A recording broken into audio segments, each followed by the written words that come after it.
Welcome, Lisa. It's beautiful to have you here today for speaking about such important topic about what it is to be a mindful millionaire and feminine sovereignty. Thank you for having me. I'm so happy to be here.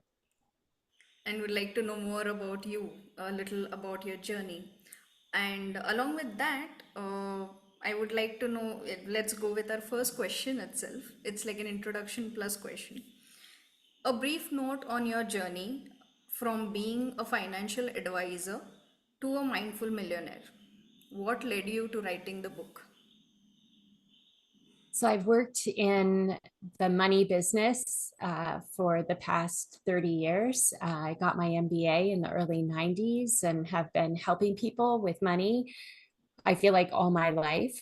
What really caused me to write the book is because of all of those years of helping people with money, I began to notice that some people were really good with money and they didn't really have any hangups with it. But most people had very interesting, we'll say interesting behaviors when it came to money. Some people would hoard things, right? Some people would give everything away. Some people couldn't ask for what they wanted to be paid. Some people couldn't negotiate a raise. Some people couldn't, save money no matter how much money they made. And I wanted to understand what was happening underneath the relationship with money, like what was causing people to behave in all these strange ways. Because for me, I also had my own pathway of strange behavior around money that ultimately led me on this path of mindfulness and daily meditation practice, becoming more conscious to what was happening inside of my relationship with money and how that affected my whole life. And so eventually I took all of these things that I was learning that were practical as well as deeply spiritual, and I created a bridge between those two worlds to help people understand the intrinsic experiences of money and also the extrinsic too. And your years of experience as financial advisor was how long? I was a financial advisor in different capacities for about 11 years. I began as a mortgage underwriter, and then eventually I became a financial advisor, and I became a certified financial planner in the United States, which is an additional designation that sort of encompasses all the aspects of personal finance. So, about the book and your venture, like how did you start this work? A little about that. Like Yeah, when I left, 11 years yeah, after that, you started a business? Like, what was it about? yeah. 11 so in 2014 I left my position as a financial advisor, and at first I wasn't sure. I just knew I wanted to educate people. I wanted to teach people about this relationship that they have with money. It would take me a few years of coaching people and figuring out how to create my own sort of version of a business. So the primary ways that I've made money is coaching, hosting retreats in Hawaii, Sedona, Lake Tahoe, in beautiful places. I also have been paid to speak and then paid to write my book and a few other things, but those were the primary drivers of my business income. No, lovely. Moving to our second question. What's your take on rising conscious billionaires coming up? How I do you think see? that it's a very interesting question because you use the word conscious billionaire. So this isn't all billionaires. This is a subset, right, of the people who have acquired massive wealth. Those are fewer and further between, if you will. I think that the people who make lots of money, who decide that they have a strong desire to give back, and what the ways that they're giving back. A perfect example, I think, would be a woman by the name of Mackenzie Scott in the United States, who was married to Jeff Bezos. Now she pretty much has made it her top goal to give all of the money away by the time she passes away. And so she's giving, billions of dollars away. And it's quite beautiful. Bill and Melinda Gates would be another example. Now they've, divorced, and they're both kind of going their own way and figuring out how to give back. I think it's amazing, but let's put it clearly. It's also really sad that there's only a few people that I can talk to that have reached that level. And I'm hoping that more and more people will figure out that the gift that they've been given, not because they did it by themselves, but because they got the whole world to support their wealth building, they figure out that the true meaning of life is giving back, not just hoarding lots and lots of money for themselves.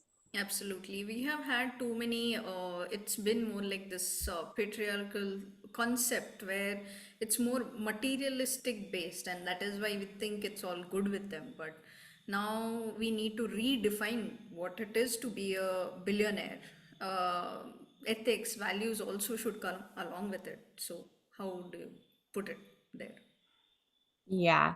Well, I guess there's probably many different ways of classifying someone who's conscious, but I would probably say giving and educating and actually making your life in service of others versus in service of more money, more power, more control, more dictatorship. Like, I mean, those things are the things that I would love to see less and less of. And I'm hoping that's happening, but we have a long way to go.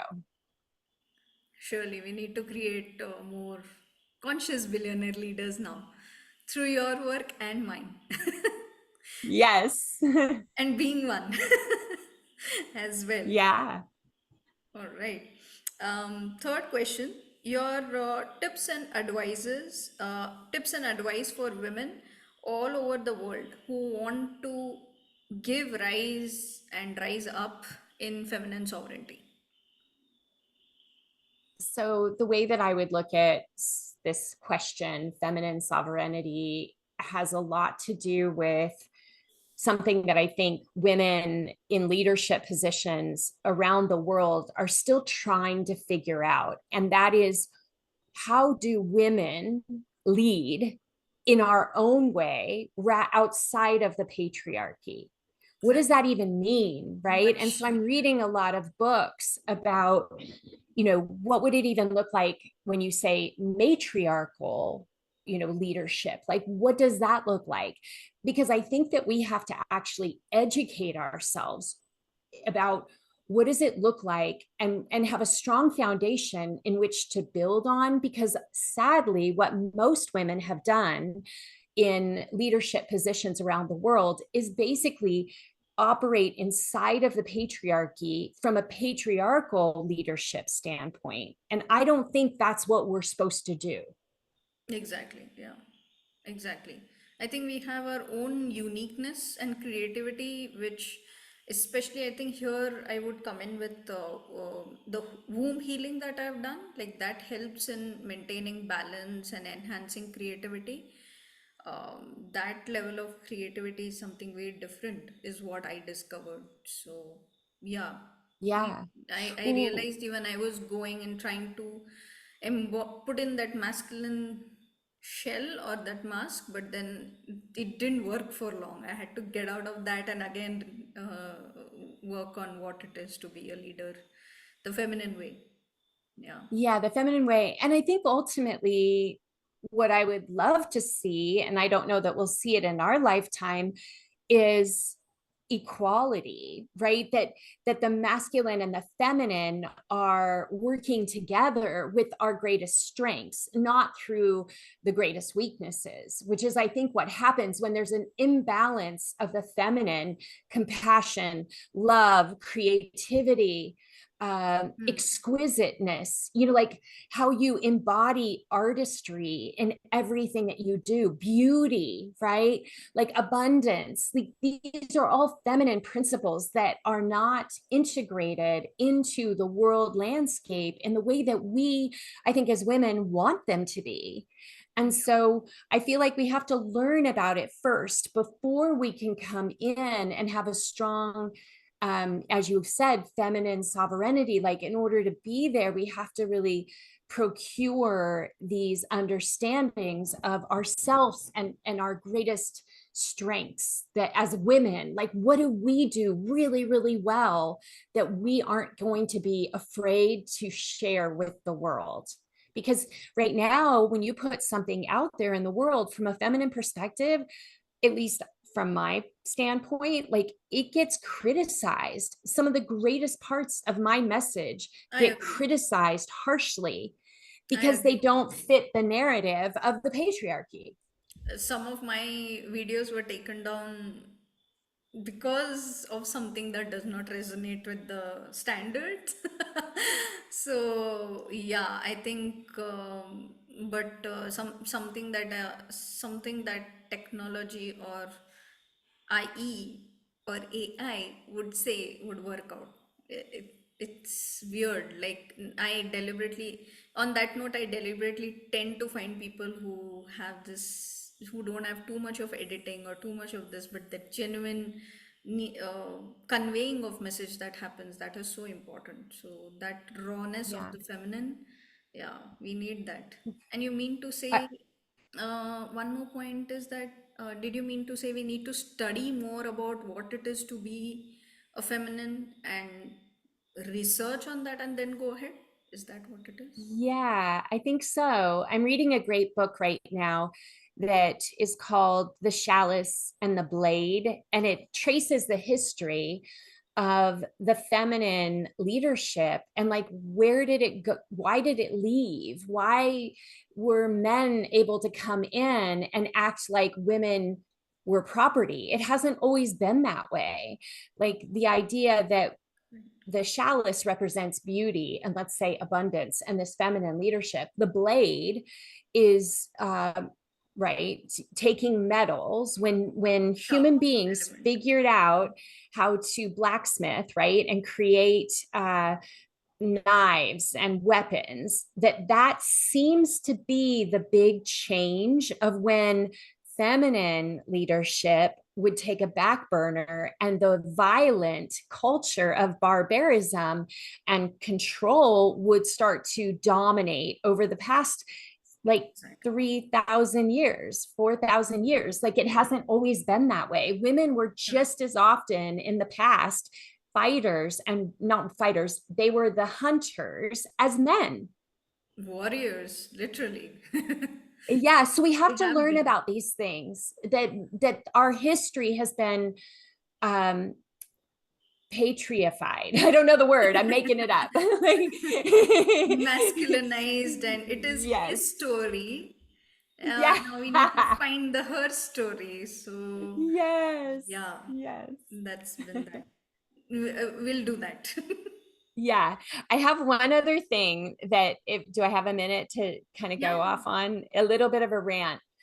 What also gets under my skin now is there will be men who take on more feminine qualities and they are teachers and they become more popular than when women are teaching the exact same thing. They're more respected for teaching feminine principles. Like that's when you know that everything is really, really strange, that we've got it all confused. So it's like no matter what happens in the patriarchy, men somehow come out on top. And it's just exhausting. Exactly. It happens in my city as well. Like there are a lot of fitness instructors who are women. I have been a fitness instructor. I'm now more into Kundalini healing and healing services. Although it's again that inclination towards, okay, men know better. That guru culture is something which again makes them followers. It's like, and I am very much like come what may, I'm going to create leaders. And just a few of them who have been a part of my classes are now trailblazing and taking up very serious topics and leading the way. And that's all I wanted. Like, even I am of that thought that we don't want followers, we want leaders now. Yes, I love that. Thank you. More to come. We have to create more. Yes. So, all right. So, fourth question. Um, Fourth is what are your views and what are your views or opinions on future and the changing landscape of finance and money? Where do you see it going in 4 to 5 years when it comes to cryptocurrency, international finance, and Web3 technology? My opinion on the future of finance and money is that the old systems are falling apart and they are not working in the ways that we need them to work. I think we can point to the vast division of the wealthiest people on the planet and the poorest, and you have this group of, let's say, 1,000 billionaires have more wealth than half of the whole population of the world. Like, just crazy divides. I don't think that's sustainable. I think there will be uprisings where people say, you can't build your success on our backs anymore. We refuse to participate.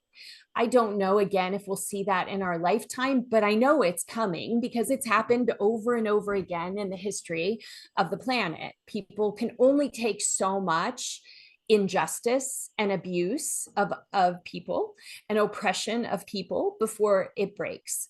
Um, I Part of the believe, reason oh, yeah, you go. yeah, like I still believe cash is freedom. Although cryptocurrency, if it is in benefit of the larger collective, sure, why not? What is your thought on that? Uh, Cryptocurrency has been incredibly volatile. So it's really for people who have extra money to invest. It's not something that's reliable for food and gasoline and paying your rent. So it's kind of still in the hands of the privileged few who can afford to have that money on the side. So without stability, it isn't the kind of currency that many of us need to be able to survive. Uh, so I guess what I'm saying is in order for cryptocurrency to take a greater life, it cannot have this kind of huge swings, from one day to the next and be considered a stable currency. That has to get worked out. I don't know how to solve that. Uh, but I do see that people are trying to figure these things out. It's all trial and error, is pretty much what I think we're witnessing. And so I think that cash, stock investing, making sure that people are taking what money they have that is not needed for today and making sure that it's put into instruments that keeps up at the minimum with inflation, hopefully exceeding inflation, is super important because inflation is a worldwide problem and I don't think it's going away. Right, and there was recent video about $33 trillion debt. I just saw that video of yours, and I have been studying this. Like, thanks to lockdown, it made me sit and go through everything that is happening. But yeah, since then, I think it's been 4 years I've been following, and what you said was like a revision for me. But definitely, lots of valuable points you shared there. So you want to say anything a bit on that? Like when it Does India affects also use debt? Does India have debt pretty much, like we do? yes. Yes, there have been elements of that, yes. But Yeah, but again, it's not at the somewhat, same. yeah, the debt process is there, but it's not fully, there's no clear number as such. The Oh, way US interesting. debt clock is, here, I think it's not documented well. It is just here and there, but not fully the exact number. We really don't know. But again, I Wow. think it goes in billions or trillions something. Yeah. Okay. Got it. Yeah. So that's that. Okay. And a little bit about how did you meet Dr. Ivan Meisner? Would you like to share just 2 minutes points on that, please? Because I'm Yeah. really, So, I haven't been. I have just, yeah. it's been just a month old that I have joined BNI, but I'm glad you already have known him for a long time. Yes, I was a big fan of BNI. I was a member back when I was a financial advisor. So Okay. going back 14, 15 years, and I was familiar with his work. And I think that I was looking for people for my podcast, and I noticed that someone I knew him. And I just said, "Hey, would you mind introducing us? I'm a big fan." And he was like, "Sure." And then we got to spend not just the time for the interview, but we stayed in touch. He said to me, "If I can ever help you, please reach out."